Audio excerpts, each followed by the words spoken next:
Welcome to Indo-Pacific Affairs, a podcast devoted to tackling the wicked problems facing policymakers, academicians, military leaders, and others in the Indo-Pacific region. Affiliated with Air University's Journal of Indo-Pacific Affairs, the Consortium of Indo-Pacific Researchers, and the Air Command and Staff College's eSchool, the podcast features interviews with the top names in academia, government, and think tanks from around the region. Disclaimer: the views and opinions expressed or implied in this podcast are those of the participants and should not be construed as carrying the official sanction of the Department of Defense, Department of the Air Force, Air Education and Training Command, Air University, or other agencies or departments of the U.S. government or their international equivalents. In this episode, the eSchool's Dr. Jared McKinney interviews Dr. Kerry Brown, a highly renowned British academician, author, and sinologist specializing in Chinese history, international relations, and politics. Dr. Brown is currently a professor of Chinese studies and director of the Lau China Institute at King's College London. Dr. Brown, I want to start with this question. Few American journalists now report in China, and we're living in an age of misinformation and disinformation.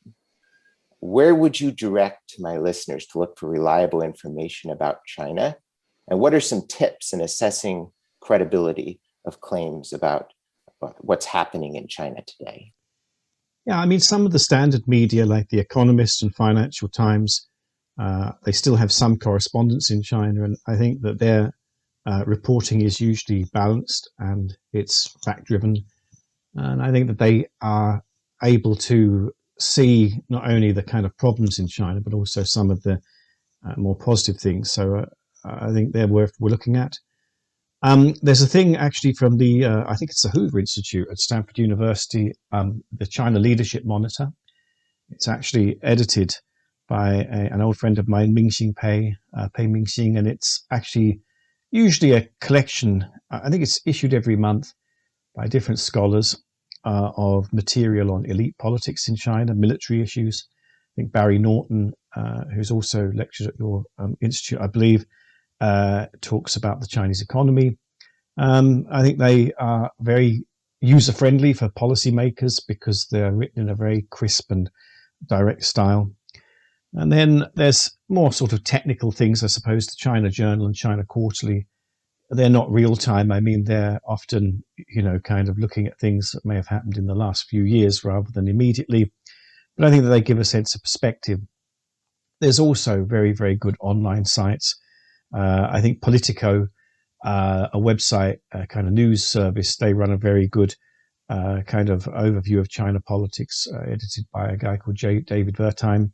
There's the China Media Project, which does look at Chinese kind of political language and how it shapes the Chinese messaging. So there is some really, really good stuff. There's also a lot of speculative stuff, and there's, of course, a lot of material issued by the Chinese government itself. Some of that from Xinhua is very important because it is the Chinese government's voice. But I mean, the problem is, of course, also that it's the Chinese government's voice, so it has a very clear intention. But in, kind of issues like Chinese government policy, that's the place that you would look. If you can interpret it well, it's relatively unproblematic. Thanks for that. Second question. You're the author, among other books, of The World According to Xi, Everything You Need to Know About the New China.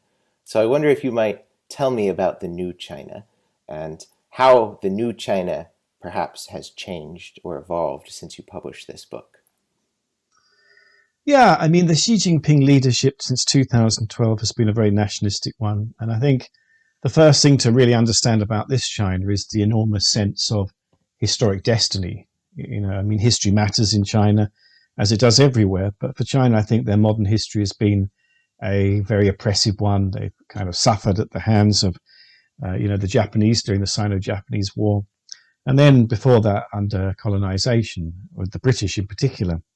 And I think the Communist Party believes that they've been the liberators. That's the way that they talk about it. But they have ended up with a country that has the world's second biggest economy, and that in many ways is really succeeding. China has something like 30,000 kilometers more of high-speed train rail. It has, built up enormous amounts of infrastructure over the last 30, 40 years, and it has created this enormous economy. And I think this is a really key thing, that, that economic achievement is something that does make people very proud. But on top of that, I think the Communist Party has been quite skillful, inevitably so I suppose, at taking nationalistic messages and really basically using that as a source of its legitimacy. So for the outside world, I think there's obviously lots of issues about that. China's nationalistic tone seems threatening and problematic. For Chinese people, I guess this is the thing that they listen to when the Communist Party speaks. They're not interested in Marxism, Leninism any more than most people in the outside world are interested in listening to political kind of dogma. But they do like the message of China now being, a place of great power, has a huge economy that people respect.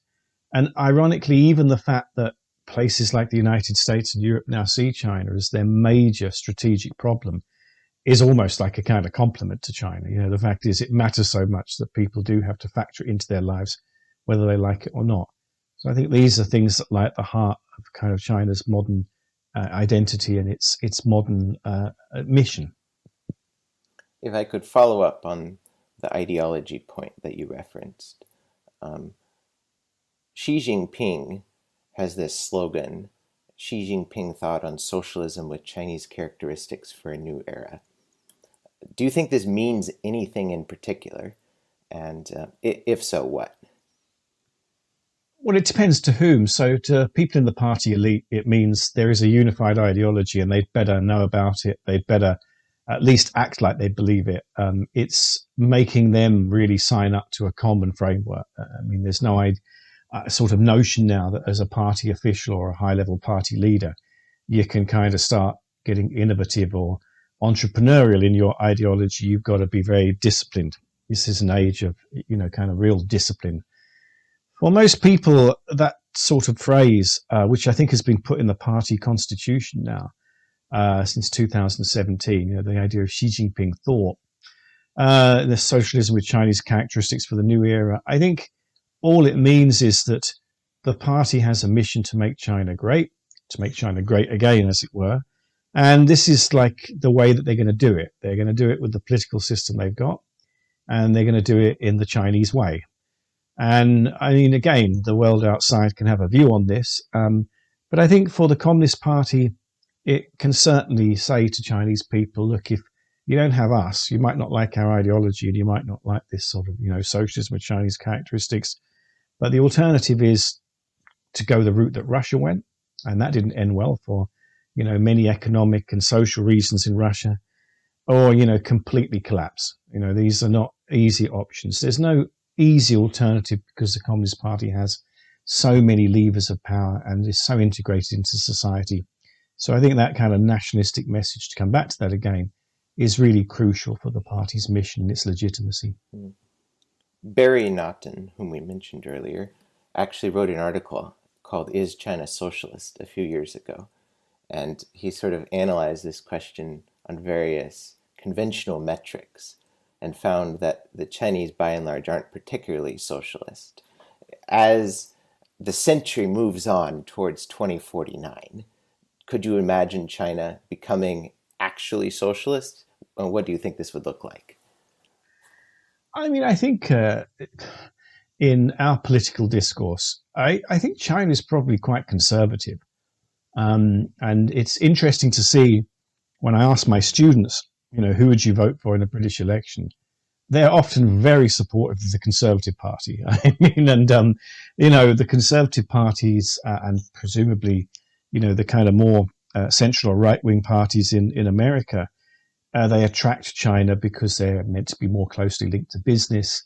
And, they're more kind of entrepreneurial. At least that's the sort of perception.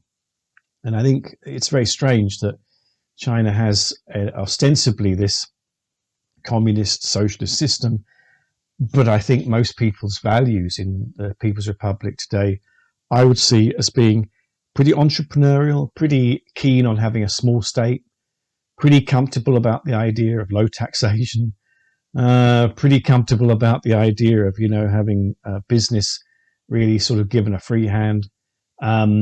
and almost Reaganite in their idea that, the government coming along and sort of saying, hey, we're here to help is a very terrifying thing.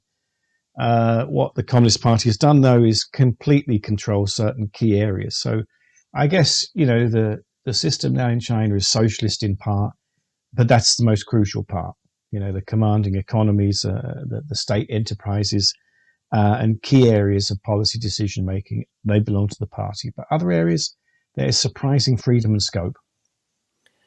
One of the things I've wondered is that whether over the coming decades, an increasing emphasis on providing social services for an aging population will compete with China's goal to have a strong first-rate military. And I wonder if that's particularly true given relatively low levels of taxation in China that don't allow a lot of room for distributing large amounts of resources in various locations. What's your take on that? Well, some argue that, in fact, the problem in China is not too much government, it's too little. And actually, if you look at the number of real officials, people who work for the central and local bureaucracy, it's proportionally very small. I mean, I think in France, something like a quarter of the working population are, kind of government employees up to a point. In the UK, it's about 15, 16%. I think it's about the same in America. In China, it's under 10%. I mean, it's actually much less than 10%. I think it's, if you take all of the state enterprise employees, you probably, and they're not really the sort of orthodox state employees that we'd normally think of. You've probably got a figure of 60, 65 million in a population of working population, probably of about 800, 900 million. This is not a big figure. This is not a big proportion. And I mean, you just alluded to the tax system. I mean, a lot of tax revenue in China comes from state enterprises, not from personal taxation. So it's very different to, the UK or America, where you probably find that most central and local revenue comes from individual taxation. So this is a sort of strange environment. The issue, I suppose, is that at the moment, the central and local state, this very centralized fiscal system, they're able to kind of find the resources they need from mostly state enterprises and private enterprises, really corporate tax. That's how the whole kind of thing runs, but with socialist characteristics. And, at some point, it's going to be more difficult. You've got very wealthy middle class in places like Shanghai and urban centers, and that is going to increase. That number is really going to rapidly increase. And I mean, it's going to be hard for the government not to tax these people. They're going to look at the money they're making and think, hold on, why are you not contributing more? There's also a lot of subsidies of, utilities, water, gas, electricity. These are not marketized really in China. That will also need, I presume, to be reformed at some point. The question hanging over all of this is, at what point China's taxation rates will be such that you suddenly get what I think Thomas Paine, they called the sort of issue of, no taxation without representation, and whether the Chinese can, in other areas, as they have in other areas, create a bespoke model that means that you have responsibility with Chinese characteristics, which means no votes. That's going to be quite a big challenge, but China has managed to get through bigger challenges, so this is possible. It's not something you can easily dismiss at the moment. If you read ancient Confucian political writings, there's an intense focus on the government serving the people and being people-centered. Is your interpretation that the modern Communist Party is people-centered? So it's certainly, since the 2000s, talked a lot about this idea of, being people-centric and making people the kind of key issue. There is a sense that the government needs to look after people. And although the Iron Rice Bowl, as it was called, the cradle to grave welfare system, has sort of been dismantled, and the healthcare system in China is very fragmentary. But I mean, there's now a universal, sort of semi-universal healthcare insurance scheme. Despite these things, there's still big spaces in China where you can fall between the cracks, and the assumption is that family networks or personal networks will look after you. It's not unknown for people to have health problems where they just have to scrape the money together to be able to pay, doctors, because there's no sort of universally accessible system. This sort of patriarchal view of people, though, is a bit sort of difficult, because China's a modernized and modernizing country. And I think the Communist Party in the beginning was dead set against this Confucian hierarchy. And now it's talking about traditional Chinese values, and it seems all of that has come back. I mean, I think most people probably, as I said earlier, in China probably are quite conservative with a small c. And, conservatism in China is really Confucianism. So I think it's quite shrewd of the party to sort of pick on a Confucian, serve the people and look after the people.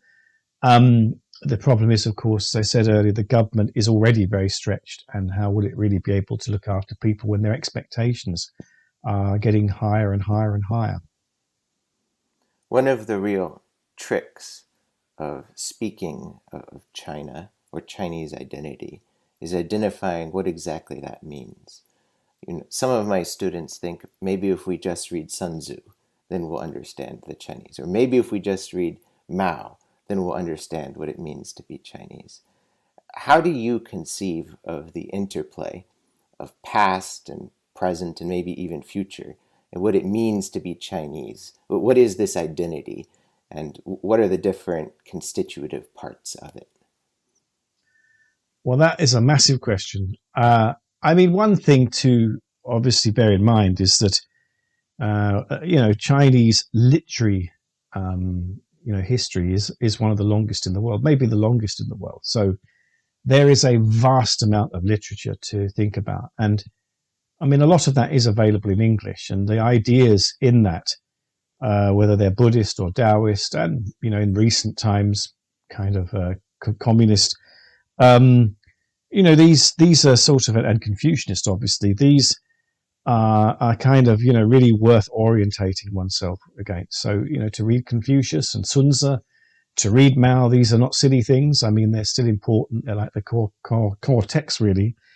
But also to acknowledge that, China has been quite open to ideas from the West, for instance, Marxism, obviously, and capitalism. And so there's a great hybridity. And the more kind of you read of Chinese texts and how they kind of create this sense of identity, the more hybrid you realize it is. We also have to, I guess, remember that, China, to be Chinese itself is, like saying that you're European, or that, you're American, in as much as it embraces Canada and Latin America. It's very diverse. And, China has an incredibly, sort of wide group of ethnic minorities. Officially 55, including the Han majority, makes it 56. But even within that group, the Han majority, it's actually very diverse. There are very big differences between southern and northern Chinese, and food style, lifestyle, and even kind of sometimes language, although the written script is the same. And the 55 ethnic minorities is a very arbitrary figure. It could have been 400 or even more. It was just something that was decided in the 1950s, to sort of make things manageable. So diversity really is the heart of China, and it's the heart of Chinese identity. And I think anyone that tries to sort of make sense of China without understanding that diversity and think of it as a homogenous, very uniform place, is going to miss fundamental things about what China is and what makes it run and tick. Going back to one of these ancient sages, Mengzi said that heaven does not speak, but reveals the mandate through actions and affairs. And what do you think the mandate of heaven still matters in contemporary China? And if so, how do you think it's revealed today? Up to a point. Legitimacy certainly matters in contemporary China. And the Communist Party of China is very aware of needing to have sources of legitimacy. And that was once upon a time revolutionary sources of legitimacy. Now it has become economic and performative sources of legitimacy. and also nationalistic, kind of objectives and aims, broadly, making China great again. But I think, the kind of ways in which these ancient ideas do resurface in new language is striking. The kind of idea that Mencius, reportedly wrote about, of, kind of needing to do things rather than just say them. Actually, in the 1980s, Deng Xiaoping, when asked, well, did he believe in communism, by, I think, a reporter, said something like, well, it's not a matter of belief, it's a matter of doing.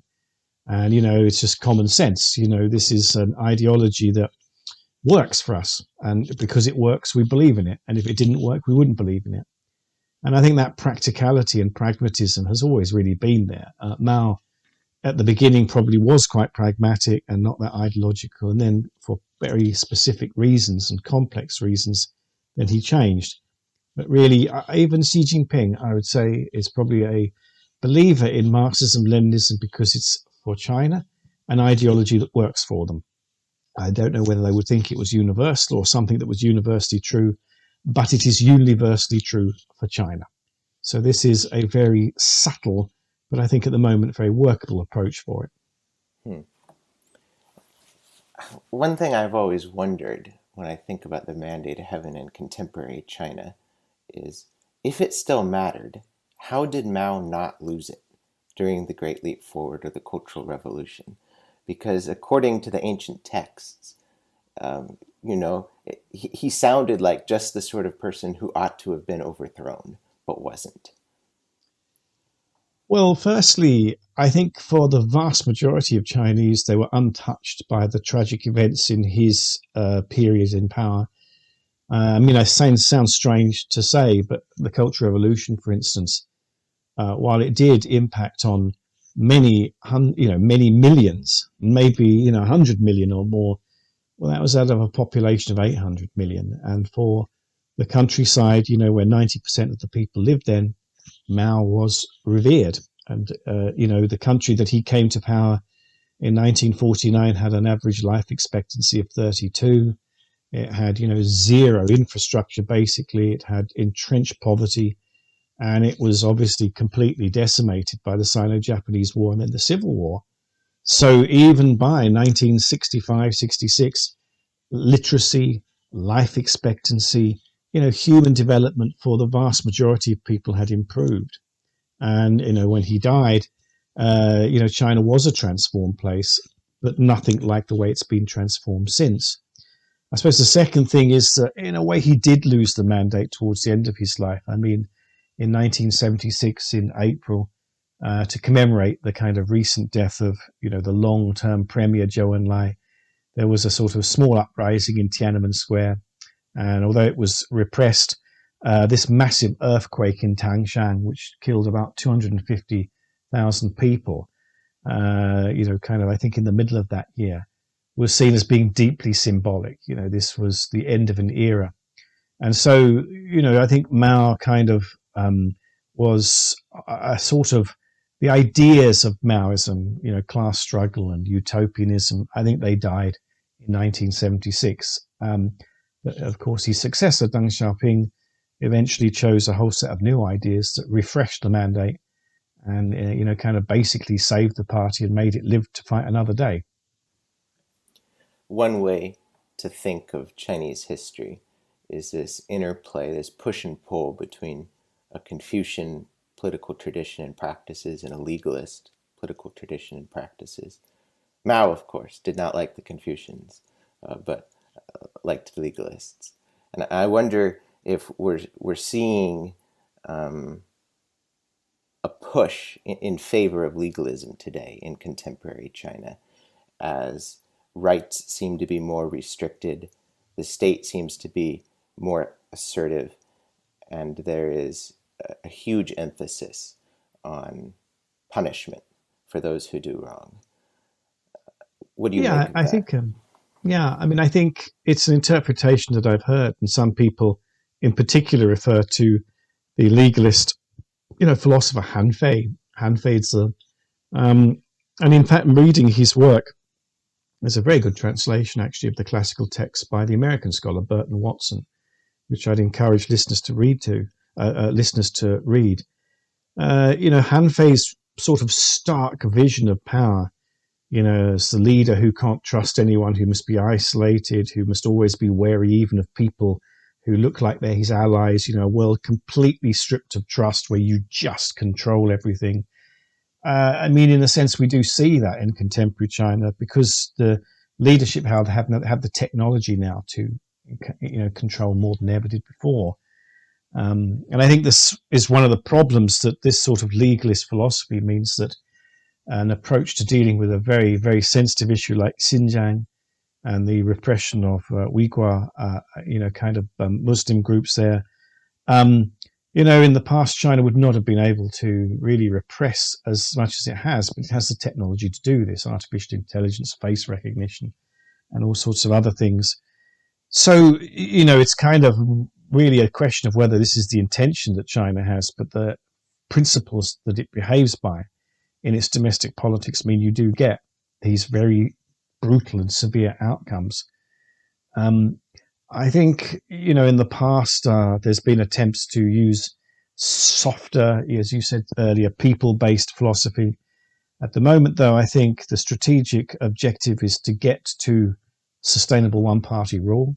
And to do that, you need to do whatever you need to. And that may need, crushing of any dissent, ensuring absolute loyalty in the party, in the media, in the military, and absolutely maintaining rigid focus on the objective. Once you've achieved that objective of one party sustainable rule, maybe you'll see a different aspect of the party power, and legalism will kind of disappear into the background. But all this shows, I think, that, the Chinese have enormous intellectual resources in their long history of written texts, and they can pretty much draw on anything they want. It's one of the great kind of resources of any culture in the world.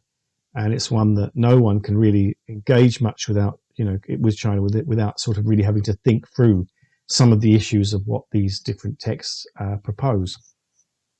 If I could follow up on that, maybe put the question starkly. Is Xi Jinping a new first emperor? No, I think the new first emperor was Mao Zedong. And Xi Jinping is a worthy successor of Mao Zedong in the sense that he is faithfully carrying out the great mission, which is to create a strong, powerful country. I think Xi Jinping is in charge of a country that is far stronger and more powerful than that which, Mao Zedong was in charge of. But I don't think that Xi Jinping is a new Mao. The Communist Party of China is the new emperor. The Communist Party of China is, the first, middle, and last emperor. It's meant to be the kind of final governance model that China wants. That's the vision. And Xi Jinping, for all the powers attributed to him, and yes, he's enormously powerful, but his power comes from that source. It's not about him as an individual, it's about him serving that vision and ideal. And I think once you kind of get that in mind, a lot of what he does and a lot of what his government do makes sense. It's not about a person, it's about a huge, holistic, national vision. So you would expect him to step down at some point in the future then? Yeah, I think it's unlikely he's going to do it in the normal time frame of, next year. It's just not going to happen. There's no successors in sight. But I think it would be a problem similar to Russia, and Putin, if he kind of got stuck there. He's now 70, I think he's 70, maybe 70 this year, 71. So, yeah, he can kind of obviously be in power for a long time. In theory, like Deng Xiaoping or Jiang Zemin, he could live into his 90s. But I think it would be a huge failure for there not to be some kind of succession in the next decade. And that's still twice as long as, the period in power of Hu Jintao. But we have to remember that Jiang Zemin was in power for 1989 to 2002, so that was 13 years. Having undefined sort of, periods is not unusual in contemporary China. I want to turn the discussion a bit towards the Chinese military, because many of my listeners will be military and they want to understand what's going on in the PLA. And really my first question is, does the PLA run itself? No, absolutely not. There's been times in the past when it's had a lot of autonomy. And in many ways, because Mao Zedong, was the military leader and the PLA was the party's military wing, it had an enormous amount of autonomy because he was the leader of the military who then became a civilian political leader. So that's the way his career went. Under Xi Jinping, he had a brief military career about 40 years ago. He is regarded as someone who understands the Chinese military, but the military in China have the same strategic objective as the party, and that is to make one-party rule sustainable. And the military are also, the armed wing of the Communist Party, so they are highly integrated. And the Central Military Commission, which Xi Jinping chairs, that's where every major decision is made. The party absolutely controls the military in China, and I think after recent purges under the anti-corruption, campaign, its kind of hold over the People's Liberation Army has I think never been stronger and more intimate. So explain this to me. The Central Military Commission only has one civilian, correct? The chairman. And the chairman is chairman of everything, correct? And so chairman of everything obviously cannot follow in great detail what's going on at the Central Military Commission, much less lower levels. So where is the party? The party is in a system of political commissars that are absolutely everywhere in the military, in the general headquarters and in the kind of main, I think it's 6 military regions. I think it was 6. No, I think it's gone down to 4 now, 4 military regions. It's right down to the most basic level. And it's in the incredible amount of time spent on indoctrination and ideology training. Military figures of any seniority have to be party members, and their party membership is their prime loyalty. And so they are absolutely trained and indoctrinated into the party ideology, which they have to serve. So in a sense, the fact that it's got a civilian leader in the Central Military Commission, but all the rest are military figures, is not that significant because basically every single significant military figure in China is a well-indoctrinated, well-trained Communist Party member. Is there anything that you wish beyond that point the United States military understood or appreciated about China's military or national security bureaucracy? I think there's 2 things.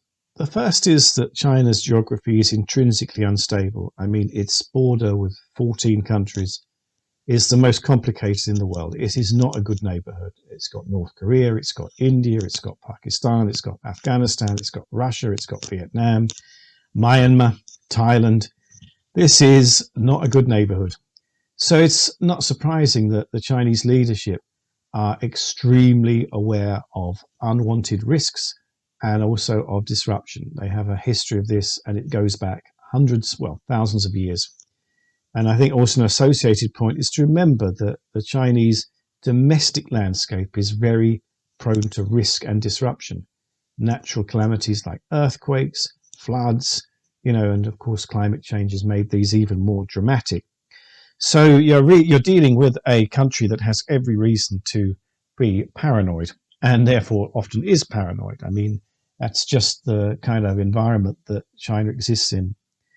I think the second critical thing to remember is that the Communist Party of China is often, kind of called out as the one that causes the problems. But I think that for Chinese people, their desire for security and stability means that they do buy into the party vision. They're pragmatic. I think many of them probably have a private view, which is maybe more sympathetic to Western ideas of, liberalization and more freedom. But I think also they are very aware that their government is giving them stability, and it's also making them, kind of respected on the global stage. And it's no good just ranting and railing at the Communist Party. I mean, they are proxy in this. They're not really the ones that are driving it. The nationalism comes from Chinese people. And you can say that that is something stirred up by the party. But, I mean, Chinese people are, very, very able to see manipulations like anyone else. And I think that they do want this, kind of sense of nationalism. I think it's a very popular thing, and it actually gives Xi Jinping his legitimacy in front of Chinese people. And I think the final thing is this sort of sense that there's a inevitability for Chinese people about their kind of moment of renaissance and resurrection, after their very tough modern history, being something that they're morally entitled to. This is not something the West can come along and say, you've got to kind of just keep in your box and look, this is not going to work for everyone. You just sort of scale your aspirations down. I mean, I think Chinese people believe fervently and sincerely that they deserve this moment, that they're kind of, rising to be world's sort of number two and now maybe even number one economically. This is something that, is a just return for the suffering that, has been part of Chinese history for the last 150 years. So in the words of, the poet William Butler Yeats, I would say, tread softly on China's, tread softly on China because, you tread on its dreams. You don't want to kind of disrupt its dreams because these are things that are fundamental to Chinese people's sense of identity and their own kind of, feeling of who they are. And, I think it's understandable that China is a disruptive power and a difficult power to engage with. There are many challenges and many of our concerns are legitimate. But we do have to understand that China also has its reasons for doing what it's doing a lot of the time. And if we understand those, maybe we can engage and think about them and think about we should be worried and stop worrying about places where we really shouldn't be worried or worrying won't help us. We'll bring this to a close, but one quick follow-up on that. You warned Western countries to be careful about disrupting China's dream. I think one question is China disrupting its own dream, though? Your comments reminded me of this essay by Zhu Xiangrun, now a dissident, but formerly a prestigious professor at Tsinghua University. And in 2012, he wrote this essay, China's Moment in World History. I don't know if you've seen this essay, but it's a marvelous analysis of the travails of China in the past and how these have finally been overcome, and China is grasping for its moment, and the West needs to accept this. In other words, it's very much in line with the sort of narrative you just gave, and yet Professor Xu is a dissident today. So the question is, what happened, right? Yeah, I mean, so figures like Professor Xu and there have been others have, I suppose, fallen the wrong side of the political debate in China. I mean, I think some of them have been associated with, trying to sort of support federalism, Western liberalism, and these are absolutely not accepted now. Can China disrupt its own dream? I mean, that has always been the problem before, this sort of tantalizing possibilities when China was close to sort of, really breaking out of the historic mold and, becoming something new. And in a sense, 1949 was part of that, great process. And I think the great thing to remember about under Xi Jinping is that this sort of historic pattern seems to be broken now. It means, China can be the winner. And I think, in a lot of the sort of previous events, China was always the loser, the sick person of Asia, as it was called in the 30s, and then actually in a Wall Street Journal article last year, which irritated the Chinese leadership massively. The idea that it was always going to screw up, it was always going to kind of, collapse into turmoil. And I think, until recently that was true. There were always things like the Cultural Revolution, the famines, the uprising in 89 seemed to be a place that was perpetually kind of stumbling. But I think under Xi Jinping, all of that may be changing. And I think the Chinese people now believe they're winners. And as we know from playing, baseball or basketball, if you believe you're a winner, then you're probably going to start winning. And, China is starting to, chalk up some significant wins. If it is going to make a mistake, I think that will be about maybe misjudging the geopolitical situation and going for something like Taiwan and trying to resolve that. And then it will be a complete calamity, because I think it still has to face a world that is uncomfortable with this extraordinary reality that we see now of a capitalist, a kind of very successful capitalist being a communist country.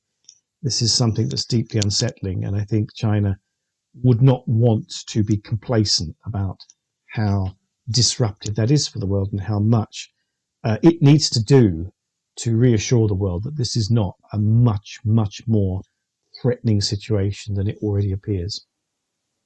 Dr. Brown, do you have a new book? Do we have something coming out that we can look forward to? I do. I do have a book on Western or European views of China in the last 800 years. That will come out later this year. It's excerpts of great figures like Montesquieu, Leibniz, Voltaire, Marx, Hegel, Bertrand Russell, and then more contemporary figures. And it's kind of giving their views of China. Some of them visited, some of them wrote about China from afar. But I think it just sort of basically shows the same problems have long existed in European history, and I assume American history, of the division between those who see China as a place which is an alternative and something to observe and look at and kind of have distance from, but be appreciative of, and those who feel that it is profoundly problematic and actually a kind of threat or a kind of problem for Westerners and Western Enlightenment values. So I've really enjoyed getting these excerpts together and showing that the problems we wrestle with today have, alas, been around for many hundreds of years. Thank you, Dr. Brown. It's been a privilege to have you today. Thank you very much. Thank you for listening to this episode of Indo-Pacific Affairs. We hope you enjoyed the interview. Please help us by leaving your comments in the Discuss section in this page or on our Twitter feed at journal_Indo. You can also interact with us on the Journal of Indo-Pacific Affairs Facebook and LinkedIn sites.